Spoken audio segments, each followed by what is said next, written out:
Hello foodies, માદેવર તમારું સ્વાગત છે મારી ચેનલ ગુજરાતી ઝાયકા હબમાં. જો તમે એ જ સાદો મસાલા ઢોસો ખાઈને કંટાળી ગયા છો તો આજે હું તમારા માટે લઈને આવી છું સુરતનો ફેમસ અને સ્વાદ રસિયાઓનો ઓલ ટાઈમ ફેવરેટ એવો ગોટાળો ઢોસો. નામ ભલે ગોટાળો છે પણ ટેસ્ટમાં એકદમ પરફેક્ટ છે. ક્રિસ્પી ઢોસો, અંદર ચટાકેદાર મસાલા ગ્રેવી અને ઉપરથી ચીઝ લોડેડ શેડિંગ. આ વિડીયો જોયા પછી તમે બહારનો ઢોસો ખાવાનો તો ભૂલી જશો, એક ગેરંટી છે મારી. તો ચાલો સ્વાદના આ ડિજિટલ હબમાં શરૂ કરીએ આજનો સ્પેશિયલ ગોટાળા ઢોસાની રેસિપી.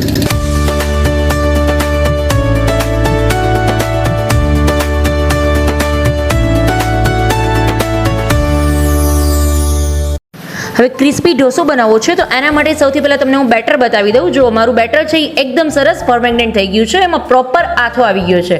હવે જો તમે ઇન્સ્ટન્ટ ઢોસા બનાવો છો, બેટરમાં પ્રોપર આથો આ રીતે એકદમ ફ્લફી બેટર નથી તમારું, તો એની અંદર તમારે 1 પાઉચ ઈનો એડ કરી દેવાનું. 4 ઢોસા ઉતરે એટલા બેટરની અંદર 1 પાઉચ ઈનો એડ કરી દેવાનું.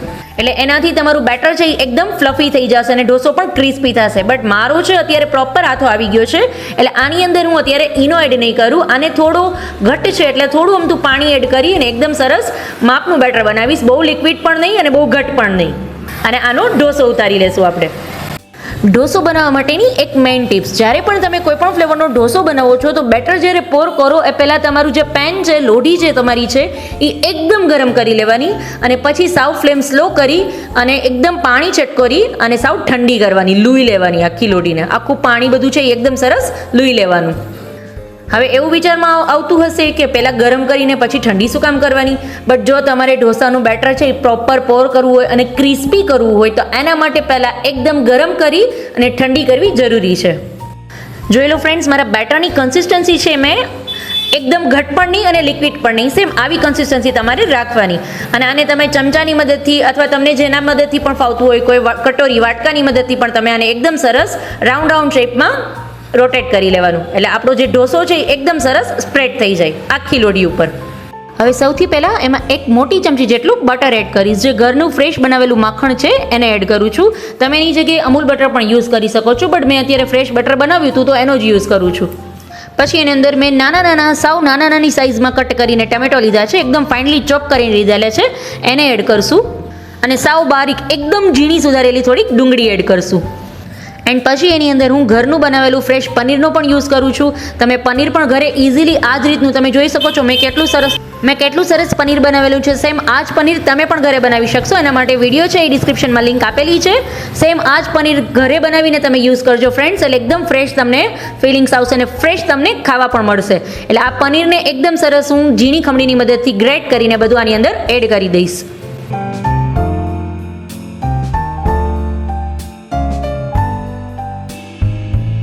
હવે એની અંદર આપણે 1 ચમચી જેટલી આદુ લસણની પેસ્ટ એડ કરશું, જેની અંદર મેં 3 થી 4 કળી જેટલું લસણ અને 1 નાનો ટુકડો આદુનો જેને એકદમ સરસ પેસ્ટ બનાવીને લીધેલી છે એને 1 ચમચી આપણે આની અંદર એડ કરશું.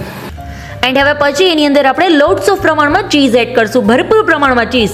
જેટલું તમને ટેસ્ટ પસંદ હોય એનાથી પણ થોડું વધારે ભરપૂર પ્રમાણમાં ચીઝ એડ કરી દેવાનું. અત્યારે હું અમૂલ ચીઝનો યુઝ કરું છું, બટ ચીઝ ઇઝીલી તમે ઘરે પણ બનાવી શકો છો. હવે કઈ રીતે ચીઝ બનાવવું એના માટે વિડીયોની લિંક ડિસ્ક્રિપ્શનમાં આપેલી છે. પ્રોપર અમૂલ જેવું ચીઝ તમે ઘરે પણ ઇઝીલી બનાવી શકશો.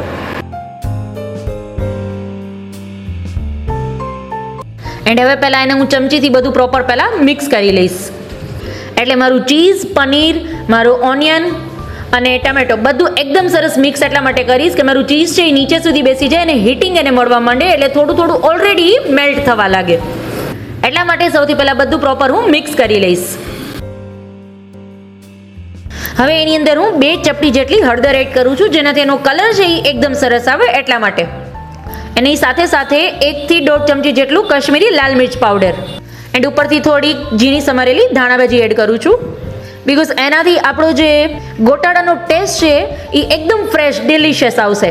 અને હવે મેઇન જે ગોટાળાનો ટેસ્ટ આવશે એના માટેનું મેઇન ઇન્ગ્રીડિયન્ટ છે એ છે પાઉંભાજી મસાલો. એને હું 1 થી 1.5 ચમચી જેટલું એડ કરું છું. એન્ડ એની સાથે બાફેલું બટેટું. બટ વેઇટ, બાફેલા બટેટાને જ્યારે યુઝ કરીએ ત્યારે આ રીતે પહેલાં બાફેલા બટેટાને હાથની મદદથી પહેલાં મેશ કરવાનું, અને ડાયરેક્ટ મેશ કરીને આપણે આની અંદર નથી એડ કરી દેતા.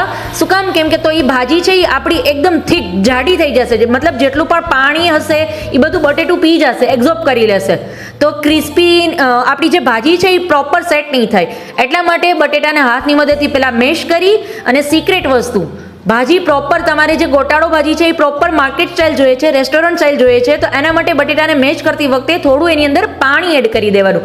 અને બટેટું આવું હોવું જોઈએ. જો તમે કઈ રીતનું તમે શો કરો છો, જોઈ શકો છો, આ રીતનું બટેટું હાથેથી મેશ કરીને પછી આની અંદર હું એને એડ કરીશ. એન્ડ હવે બટેટું એડ કરી દીધા પછી એની અંદર સ્વાદ પ્રમાણે થોડું મીઠું એડ કરું છું. બટેટા અને મારું જે આ મસાલો મેં કરેલો છે ગોટાળાઓ, એના પ્રમાણનું થોડું આમ તો એવું મીઠું એડ કરશું. જો તમે બાફતી વખતે બટેટામાં મીઠું નાખેલું હોય તો એ પ્રમાણે થોડું ઓછું એડ કરવાનું. એન્ડ હવે મેશરની મદદથી અથવા કોઈ પણ ચમચાની મદદથી એકદમ સરસ બધું મિક્સ કરી લેશું, અને ફરતું ઢોસા પર પહેલાં સ્પ્રેડ કરી દેશું.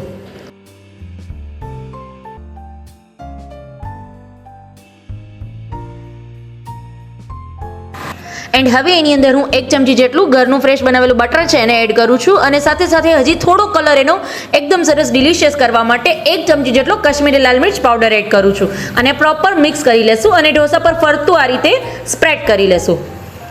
એક મેઇન ટિપ્સ, જ્યારે પણ તમે ગોટાળો ઢોસો ઘરે બનાવો છો અને ગોટાળાની ભાજી પણ આ રીતે ઢોસા પર જ તમે બધી વસ્તુ એડ કરીને મારી જેમ જ બનાવો છો, તો ગેસનો ફ્લેમ છે ને એ મીડિયમ રાખવાનો, સ્લો પણ નહીં અને હાઈ પણ નહીં, મીડિયમ ફ્લેમ પર આ રીતે પ્રોપર તમારી ભાજી બનાવવાની તમારે, એટલે ચીઝ પણ પ્રોપર મેલ્ટ થઈ જાય, ચીઝ પનીર બધાનો ટેસ્ટ છે એ એકદમ સરસ આવે.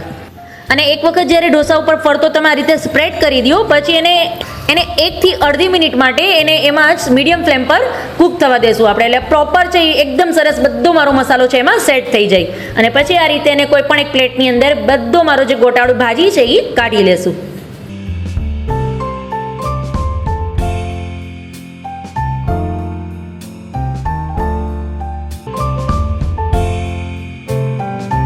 એન્ડ હવે આ ઢોસા ઉપર ફરતું ફરી પાછું 1 ચમચી જેટલું બટર લઈ અને ફરતું જે કિનારી પણ બાકી રહી ગઈ હતી આપણે આખી કિનારી ઉપર આપણા બટરથી એકદમ સરસ ઇક્વલી સ્પ્રેડ કરી લેશું.